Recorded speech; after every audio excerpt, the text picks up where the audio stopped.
think every person, every state, every country, every world, because aliens do exist, Yes.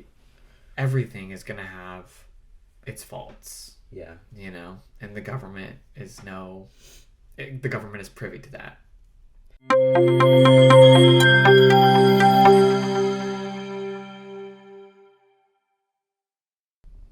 Hello, everyone. Thank you for joining Free My Pride podcast. This is Brendan. I'm Grayson. We are so excited to be back with another episode, and today we are going to talk about... We're going to talk about the pandemic, which I know that everybody's probably heard a lot about by this point, and they're probably a little burnt out on it, but we think that it could be beneficial to talk about maybe just the impacts of people's mental health that it had. Yeah, I think every single person on this planet has been affected and is still being affected by the pandemic, or as some call the pandy. And I think we're all tired of hearing about it, but we need to talk about it. Yeah, I agree. And I don't think that we ever really shed light on maybe the actual impact that it's had on individuals' mental health throughout. Especially queer individuals. Yes, definitely. Yeah, 100%. I mean, it's hard because, do we even know the effects that it's had? Do we know the effects that it's having? Technically we're still in it. When people have COVID, they still have to quarantine for 5 days. When you have the flu, do you have to quarantine? You probably should. Hell yeah, you should. But we don't. As a society, we haven't. I think at this point too, and I've heard a lot of people say that at their jobs that they're not even required to quarantine at this point. Really? Yeah. That's kind of crazy. Yeah. So it's still just going around, and people are just still getting it, but it's just not talked about. But exactly. Well, today we're here to outline the pandy's effects on the mental health of queer individuals. And I think that we should just say at the beginning, during this discussion, we're really just talking about the actual effects that it had on people's mental health, and not so much of talking about the actual virus. So we're talking about the highs and lows that we experienced during this, and not so much the virus. So if we talk about something that maybe we liked during the pandemic, we're not at all saying we were happy about the actual virus. So yeah, we're not talking about the medical aspects, we're talking about the psychological aspects. Yeah. We're talking about, I think you said it best, which is virus versus isolation. Right. Yeah. Seemingly that's exactly what happened to everyone. Was we all became isolated. Yeah. And no one's in our lifetime, from 20-year-olds, early 20-year-olds, mm-hmm. We have never had to deal with that in our lifetime. Yeah, and during the time we were in college, so it was how it kind of impacted us, because we can't really speak for others, but it was how it impacted us during that time in our life. Yeah, not only was I in college, but I was also living in a 450 square foot apartment with a dog and another human being. Oh, yeah. Tough. Luckily, we got out about, I don't know, maybe 6 months into the pandy, but maybe I shouldn't call it the pandy because it's kind of glorifying it, but I kind of think it's hysterical. Let's jump right into it. Yeah. I think there's been a lot of, I hate to say positives, but not a lot. There have been some positives from the pandemic. I think for me specifically, one major one is I can see that our generation specifically, we are at the very forefront of Gen Zers. And I think our generation specifically are going to be really equipped to work well under high stress situations. Yeah. Yeah, well, I mean, and I don't honestly, I don't know that maybe it was an effect from the pandemic, or maybe not. Maybe it was just in general that's where the world was taking us. Generational. It's hard to say, Mm. but either way, yeah, our generation's a savage. Yeah. If that's what you want to call it. I'm just saying. I don't. And the next one is so much worse. I mean, do you feel that way? Like, do you feel that, I don't know, in 20 years when another pandemic happens, that like our generation is going to be like, oh, fuck, we've already done this? Yeah, we know what to do. We can help you guys out. Because just don't go near each other. it's wear 4 masks, Wear and protection. That's going to be our tagline Yeah. for the next pandy. Because it's inevitable. Mm. You know, we see it, and the ice caps are melting.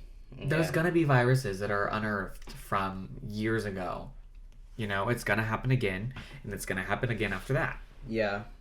Yeah, I mean, it's definitely, it is inevitable. I think that this one will better prepare us for the next one.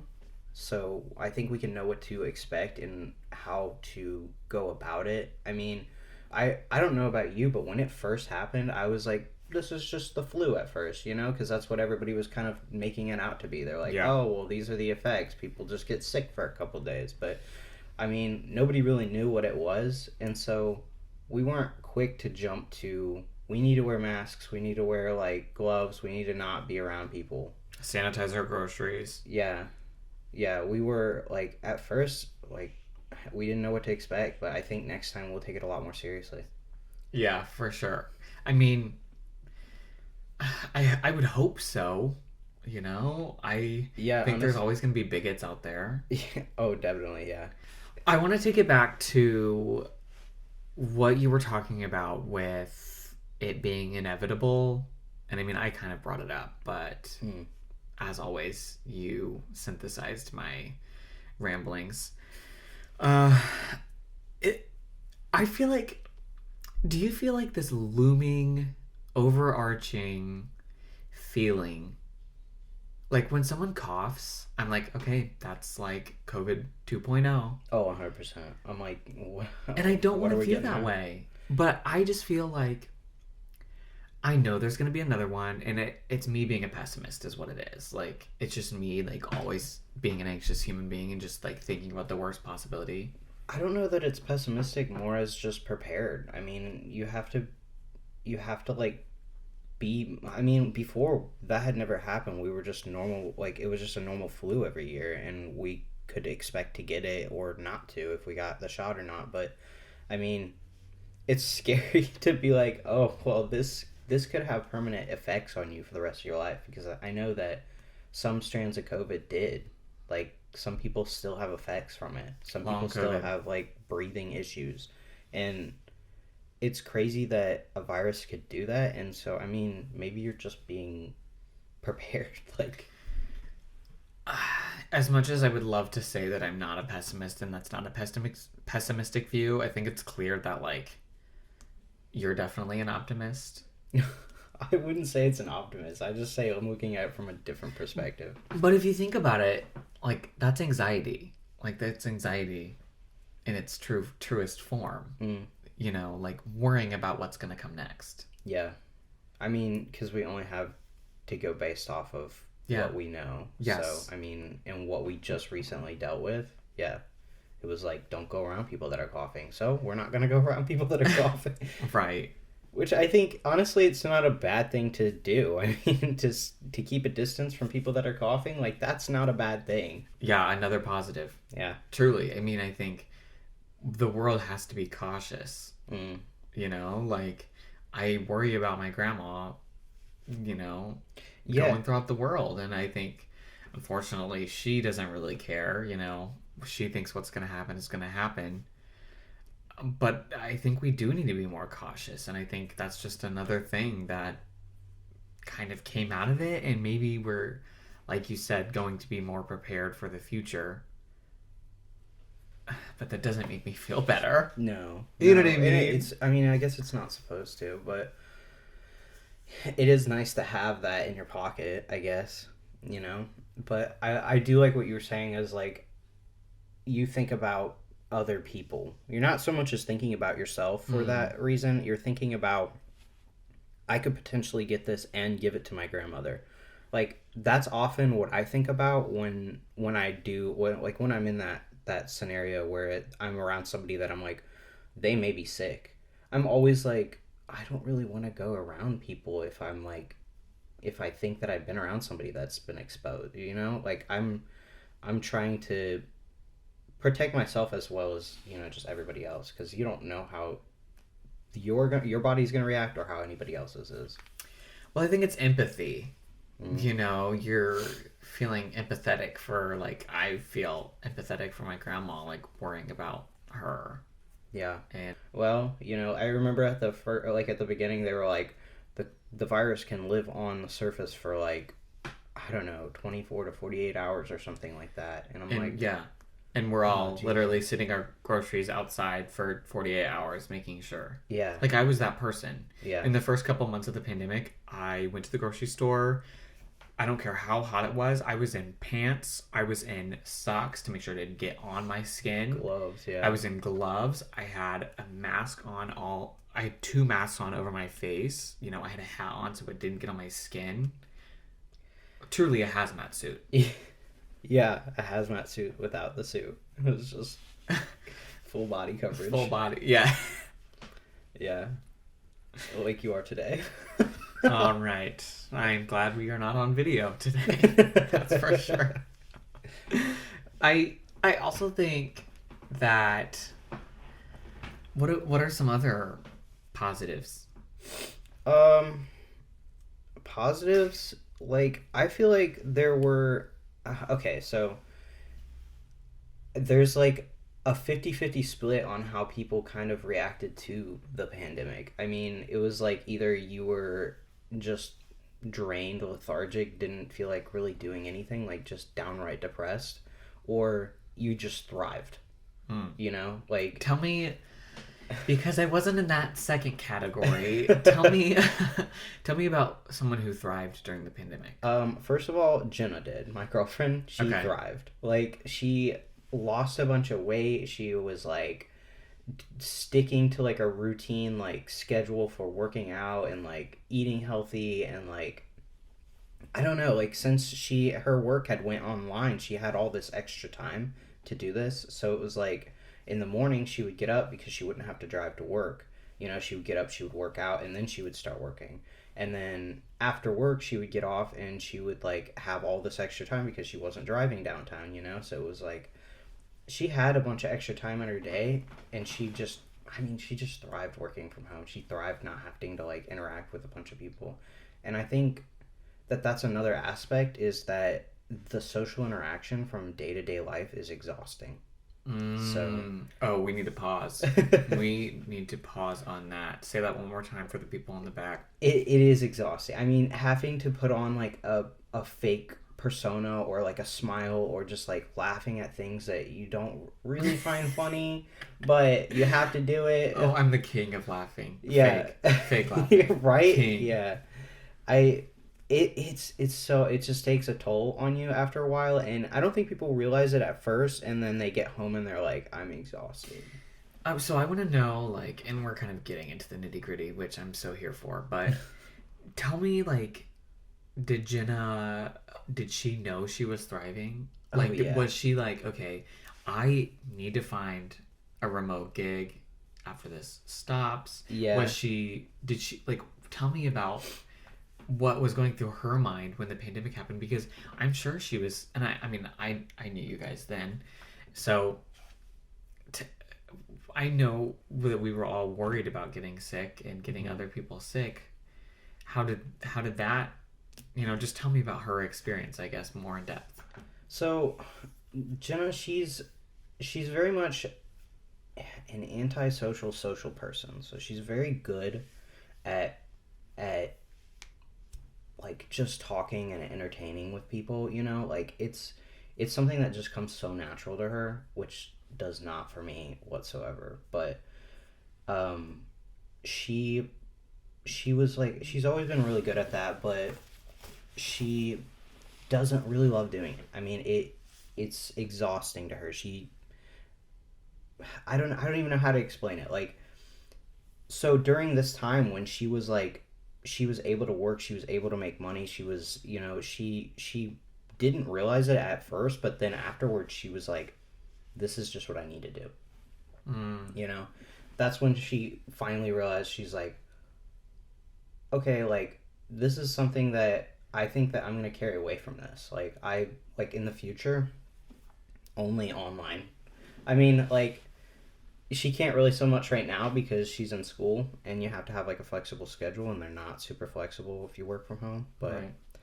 Well, I mean, I feel the same way. Like, I don't think it was a COVID thing because during COVID, like, there was just so much pressure that, and like I said, I started, and both Miles and I were going to school fully online in the pandemic, not able to leave the house in a 450 square foot apartment where every corner of the room you had to stare at each other. yeah, So, yeah, and but I know now that I think remote is where I need to be. yeah. Well, I mean, I think that's another thing that you could take into consideration from your experiences, that you guys were confined to an area with each other. And I mean, like, as much as like you love hanging out with your significant other, like you still need your me time. Like, I need my space. Hmm. So like, I'm sure after you guys moved, it was a lot easier to manage that schedule and manage that, like, that time that you can put aside for yourself. I mean, it's hard to say because I know that Miles, like, he had to go into work. Uh-uh. No, we worked at a swim academy. Oh, right. And I was actually literally about to bring that up. That I think that was the only thing that like truly like made me okay with everything that was going on, was that during that time we worked at a really great academy that was shut down for I think 3 months in total, and it was great because they actually paid us. So we were paid for those 3 months full, Wow. not salary because we weren't on salary, but But your normal, yeah, your our normal hours. paycheck every 2 weeks we were paid, and that relieved so much pressure, Yeah, definitely. I mean, yeah, that would be nice. which was great. But also, Because it's not like you could do that from home. no, Like, no. I you mean, set up how do your you Zoom camera. You're like, okay. and we like worked a little bit. Like we would answer emails because parents were freaking out about whatever may be going on, and whether they were going to be able to open next month or whatever that may be. And we were filming YouTube videos for like workouts for swim at home. You know what I mean? Right. Like we were working a little bit, but I mean it wasn't like the 50 hours a week that we used to be working while still going to school full time. So, but I also think, and I think this goes into another positive of the pandy, was that it really tested your social relationships. And by that I mean, for example, like I know that Miles and I will be fine in the long run because we lasted that long in 450 square feet not being able to leave for an extended period of time. Yeah. We worked together for 50 hours a week during that pandemic, not during, but before that pandemic. I remember you zooming in the bathroom. Yeah, Like I mean for we class. would, yeah, because we didn't have anywhere else to go. Right. If he's on Zoom and I'm on Zoom, where do you go? Yeah. I think it tested our social relationships a lot.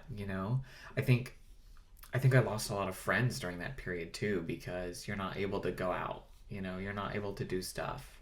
Yeah, no, definitely. And I think that some of it brought out like the best and the worst in people, like as far as like how they interacted with. I mean, like that was a true test to see how who your true friends were, like who your family was.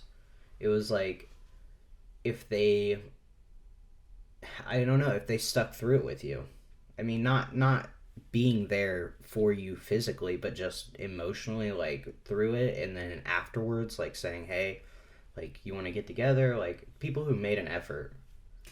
Yeah, not only that, but like also to see how they handled the situation. Yeah. Oh my God. Yes. Because Definitely. like some friends Just went out, partied. didn't give a fuck, and I don't want to be a part of that. No. I don't want to be friends with someone like that. Yeah. I mean, to be like, hey, like you want to hang out?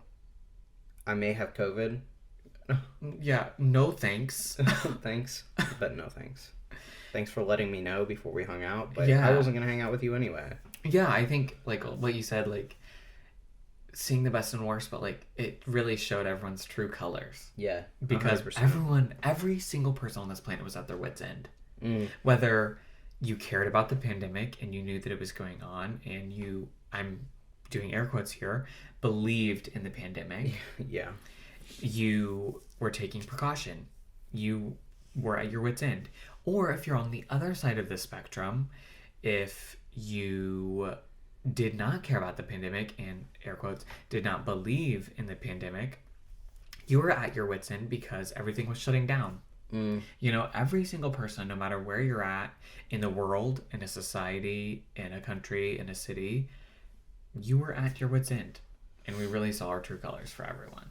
yeah, yeah. I mean, and like if the outcome of the pandemic of like during that time, like your biggest irritation was the fact that you couldn't go shopping at the mall and pick up like I don't know, Guns. yeah, Victoria's Secret underwear or whatever. Like that was the thing that irritated you the most. Like, I mean, you just need to reflect on yourself. Like honestly, I mean, Yeah. everything else that was happening, people losing jobs, going homeless, like there was so much happening at that time. And then honestly, like I think towards the end some of it just it all built up to like this just rage that people had, and it was just like we're done. Like we're done dealing with all of this. Nobody handled the situation well. Like From both sides. no. So it was like yeah, it was just a we're done. We're not talking to you anymore. Like that was it. I mean, that's what happened with a lot of me and my family members. Yeah. I hate to say it, but it is. Yeah. Well, and that kind of just leads into like the negative side effects, which not even side effects, because it's like, I don't know, but Outcomes. right. The negative outcomes from, you know, a 3+ year pandemic that people say is not going on anymore, but it truly is still going on. Uh, that's a lot of burnout, Yeah. you know? That is so exhausting. And we're seeing it. The world is, I think I said this before, but the world has never been more anxious. Mm. Yeah. I mean, I just feel like at this point though, like I think we need that anxiety. I mean, I know it sounds horrible, but the way that if you're not anxious at this point, you're not paying attention. Like I just need to write down like every truth bomb you're dropping here.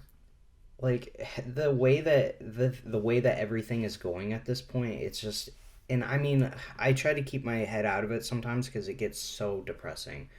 But I mean, nobody takes into consideration. I mean, look how many school shootings happened like right after, the all of the gates lifted for like, you going out and like people going back to school. Like how I mean, I don't know what happened, and I can't speak on any of that because I think there needs to be some sort of studies done for that. But I don't know what happened. But it was all of a sudden, it was just everybody's mad, and everybody is just I mean, you're dying. You're like going like there's mass shootings. There's accident. I don't know. I just can't. Well, we've never had to be worried about going to the mall. No, I mean it was never that big of a concern. It probably should have been, but it wasn't.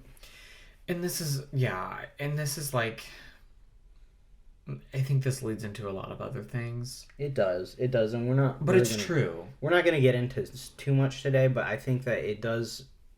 It needs to be said. Yeah, I mean, like, And the pandemic is what you're saying is the pandemic was the catalyst for that, right? truthfully, Yeah, because there have never been more mental illnesses in the world. yeah, 100%. I mean, I think that people just had that time with themselves to reflect on everything. I mean, Yes. We had to spend 3+ years in our own heads. yeah, And that's a place that personally I never want to be. yeah. We had those distractions on day to day life Yes. before, and then when you're stuck with yourself or with you and your significant others, I know that it ruined so many relationships. Oh, yeah. I mean, but honestly, like, I don't know, maybe we needed that. Maybe we needed that time to reflect and to kind of like realize, hey, like, we need to do something about this. We need to do something about like our mental state, because us just ignoring it is not, we're not, that's not helping. Yeah. I think we're seeing that. I really do think we're seeing that. I think we're going through a lot of shit right now in multiple aspects of our lives, Mm. especially in the queer community. Yeah, that's something else I really wanted to talk about, is that within the queer community of being isolated, like, I can only really ask, like, do you think that it was harder because they couldn't, I mean, I remember when I was in school and like I was closeted, when I would go out, that was my time to express myself. That was my time to be who I was. When I was at home, I felt like I needed to be somebody else, and that person had like those people who are still closeted that can't come out to their family, like, oh god, I can only imagine being in isolation for 3 years, like not being able to be who you are. You're spitting straight truths here. Straight truths. I'm so glad you brought that up because there's never been something more true said. I Really. just I I really I feel horrible that that is, I mean, and if you, I don't know if it's you don't feel safe enough in your house to come out, or if it's a, you just don't feel like it's the right time, but either way, it's, I couldn't do that. But it's most queer people find their family that's not blood related. Oh yeah, You know what I mean? yeah, 100%. Most we have to make our own family. Like our most queer people, their families are, like I said, not blood related. I think we, both of us, and um, Jenna, I love you, but unfortunately not Jenna, and Miles, out of us four, our families have been pretty accepting for the most part. Yeah, And what I mean by that is you've at least had one prominent family member that's been accepting. Because yeah, that's all it takes. One supporter. Of course, there's going to be times where it's hard. There's going to be times where they may not believe in you. But truthfully, deep down, they want you to be your best self. yeah, And we're lucky for that. And a lot of queer people they don't have that. no, they don't. So we have to understand our privilege. Yeah, definitely. I mean, we're definitely very lucky to have at least one family member, like, be like, hey, we love you no matter what. But for some people, they don't have that, and to be stuck in a house with those people, Having to suppress. yeah. I mean, at some point, you gotta lose who you are. Yeah. You're like, is this even who I am anymore? Is this what I want to be? And I don't know. I wonder if it like shoved those emotions so far down and within people that they're gonna have to work on themselves the rest of their life for that. Yeah, and if anyone's listening to this and they feel that they can identify with what Grayson and I have been talking about, we're here for you. Yeah, And we never want you to suppress anything that you're feeling. yeah. I mean, It's valid. yes, definitely. And yeah, yeah, you said it best. Honestly, And I'm sorry that you had to do that for that long. It's You shouldn't have to do it for any length of time, but let alone through the entire pandemic. yeah, I think we're seeing it now with politics and the suppressive legislation that's being passed. Um, it wasn't happening as fast in the pandemic. Mm. And even before the pandemic, I actually felt really hopeful. A little bit, yeah. Felt like there And was some progression.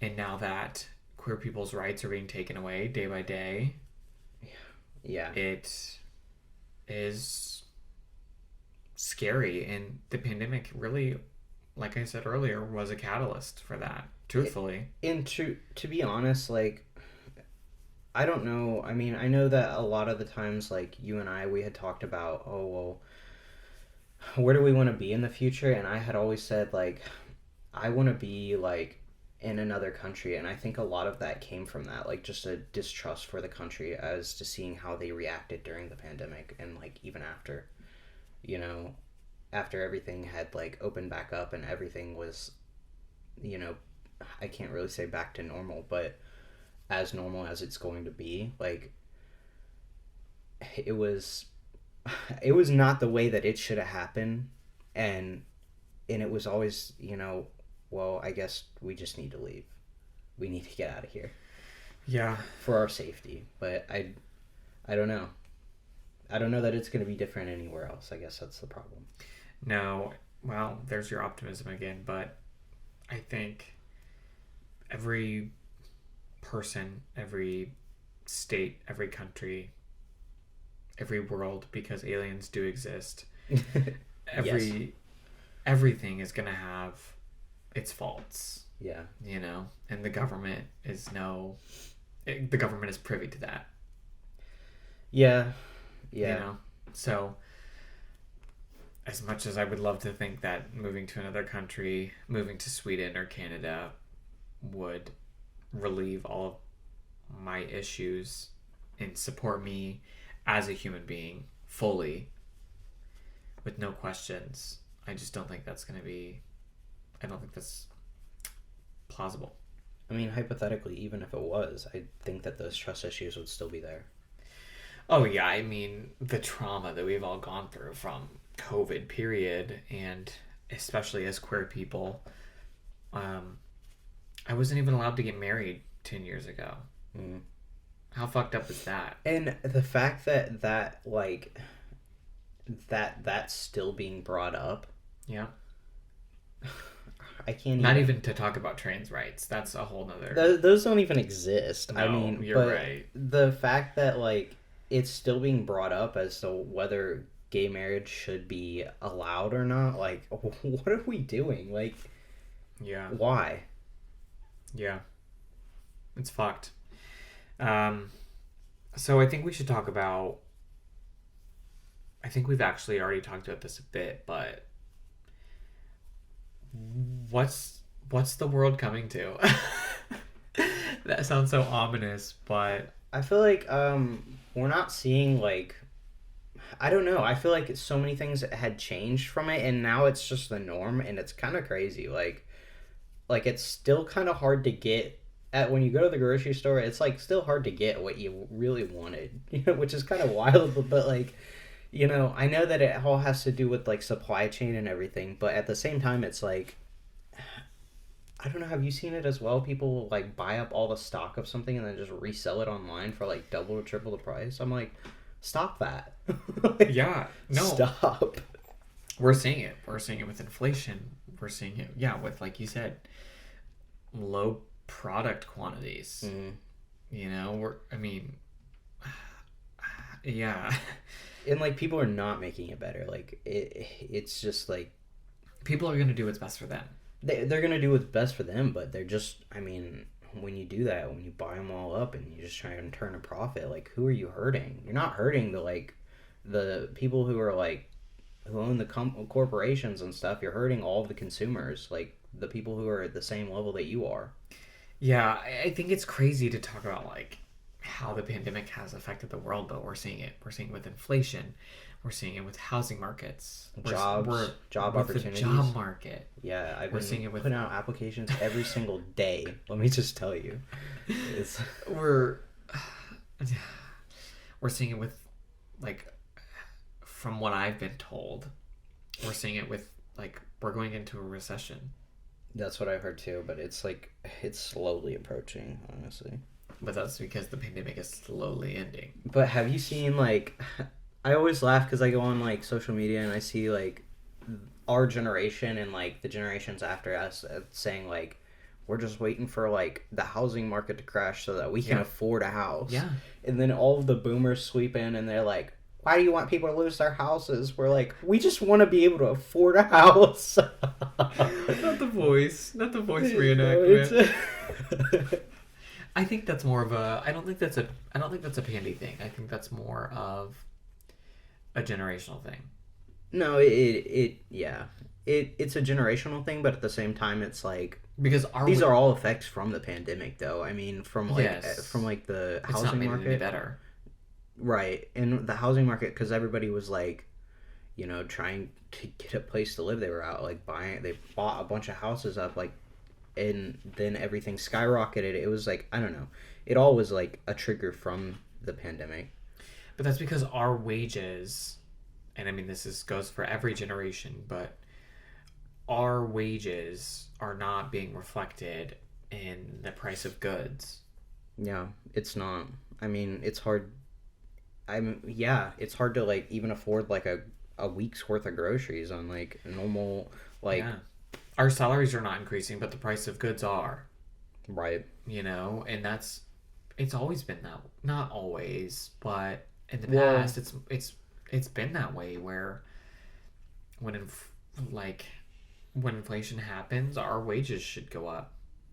Yeah, I mean a lot of it is to do with inflation, but a lot of it's also just still the fact that like the whole supply chain problem as well, which I know people don't really think exists, but it totally does. And Which the pandemic totally caused.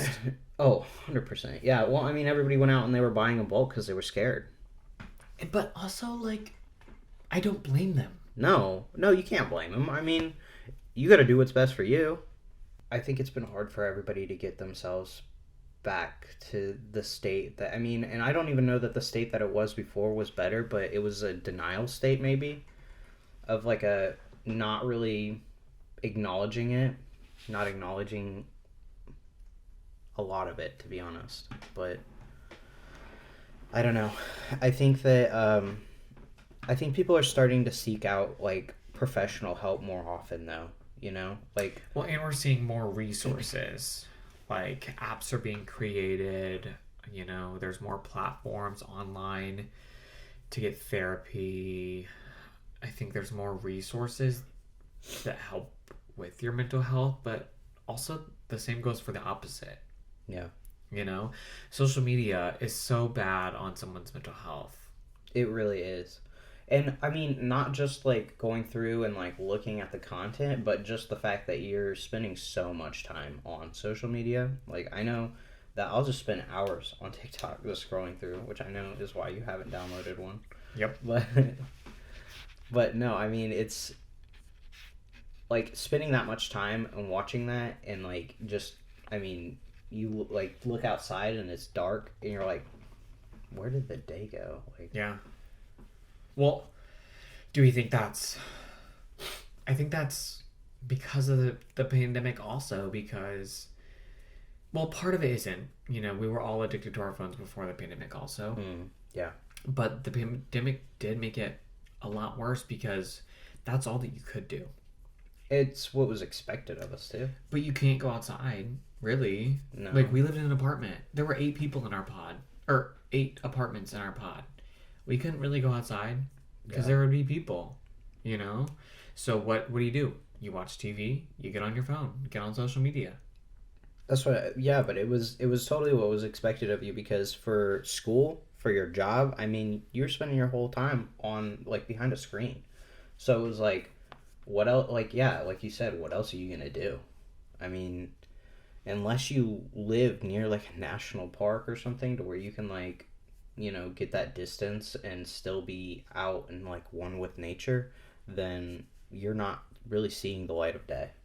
But even then, like, there was so much misinformation going around that, like, I know I was worried about it being airborne. How do I know if I'm going to a national park that a person 50 feet behind me isn't blowing it towards me? I guess that's true. Yeah. You know what I mean? I'm still sitting inside on my phone. You know? Yeah. Well, and yeah, I mean, I guess it just depended. It fully depended on what you believed at that time. That's true. I mean, what you followed, what news sources, where you heard it from. I mean, everybody had different information, so it was like, if you knew that you could be within 6 foot, then I don't know. It was like you were more inclined to go do those things. But I don't know necessarily know that that was a good thing because I don't think that it's always you're not always capable of staying within 6 foot of somebody. No. No. Not when you're in a restaurant in a booth and they're sitting back to back with you. Yeah. I think that leads us to like where we are today and what are the next steps? Yeah. Yeah, I mean, I guess today we're exactly where we are. We're here and we're Queer. we're here. We're queer. No, we're working on ourselves. I mean, everybody's got to work on themselves, and if you're not working on yourself, then you need to start. It's like, and I don't know. You need to like acknowledge when other people are working on themselves. Like, a little bit of like encouragement goes a really long way. I do think we're seeing it though. I think we're seeing some sort of improvement with finding ourselves in a more positive light and accepting ourselves for who we are. Yeah. Although the government may not accept us, I think as a society, we're being accepted. Yeah, that's something that I have noticed is like when you see the politics like and the people that are in charge of the politics and they're bringing these up and stuff like that, you don't really see the people encouraging it. You don't see people like, I mean, I'm sure it's some places you do, but personally, like, I just see a lot more support like throughout the entire community, throughout the whole world. Like, people just kind of gathering together to be like, no, this isn't right. Yeah. Yeah. And that's, I guess, yeah, I think that's where we're headed. Yeah. Maybe just people saying, like, these old, straight, white male politicians are going to die soon. You know what I mean? I mean, truthfully. Such an optimist. It's not that they can change their mind, it's that they're going to die. It's true, though. No, it's true. It is. Like, every generation is becoming more aware, inclusive, aware, knowledgeable, accepting. There's always going to be bigots. Yeah, there is. You can't get past that. Right. I mean, I don't know. It's slow in it's happening. It's frustrating that it's happening as slow as it is. Well, let me ask you this: what can we do as? It's like I'm interviewing you. What can we do as people who struggle with a mental illness to get rid of the effects of the pandemic and prepare ourselves for our lives? Yeah, I mean, I don't really think that there is a specific way to get rid of the effects. I mean, I think that maybe that we just need to accept that this is the way that things are and this is who we are. And maybe like once that acceptance does happen, then I think that it'll just give you, I mean, just, I don't know, it'll lift a weight off your shoulders of like, personally, I know that I got really down during the pandemic because of, I just wasn't making the progress that I wanted. I just didn't have like, I wasn't getting enough stuff done. I was like, am I lazy? I was just down though. And maybe just accepting the fact that this isn't just who you, like this person that this pandemic had created during that time isn't exactly who you are, but just acknowledging that you needed to give yourself that time. Well, I think another key thing is that we need to talk. Like, I truly think the most influential way to learn and to educate ourselves is to talk to other people. Mm. We need to talk about our experiences. Like open up more. Yeah, not even that. Just like, how did the pandemic affect you? What can we do as queer individuals to rid ourselves of the effects of the pandemic? Because I think underrepresented and underserved communities were affected the most by the pandemic. Yeah, they were. There was a lot of people just kind of, booted from either their job or their house, and I think once again, just us coming together and saying, hey, like, we're here for you, like, and meaning it, not just being there when it's convenient or when a camera's pointed on them, but snaps to that. Just actually being there for these people and saying, hey, if you see somebody that is struggling, like, doing what you can. I mean, within your own means. I mean, everybody needs their own, like, boundaries, so you can't always save everybody, but it's just trying, Yeah. Now, what about the intersectionality of that? What can a queer person with a mental illness or mental illnesses do to protect themselves in the future? I think the needs of queer people are different. Like, very different. Yeah. I mean, I think automatically being a queer person just puts you at, like, you have a wall up, It's like you were already anxious before, but now it's like, yeah, forget it. I think queer people need a sense of comfort that other people who cannot identify as such don't. Yeah. I feel like, and maybe I'm personifying the gay stereotype, but I think for me, I think that my adversity has always come from not feeling like I fit in, or like when I walked into a room, everyone was staring at me. And I think that's a mental health thing also. Yeah. But I think that's where they cross roads. That's where they cross paths. Of, like,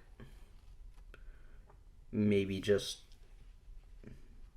what you're saying is that you think that maybe it's you that is putting that in your head, or you don't really think that that's what's happening, but you've just made it out in your head that way. Yeah, I mean, that's pretty much what I'm saying, but I think the point is, like, maybe it's just my experience.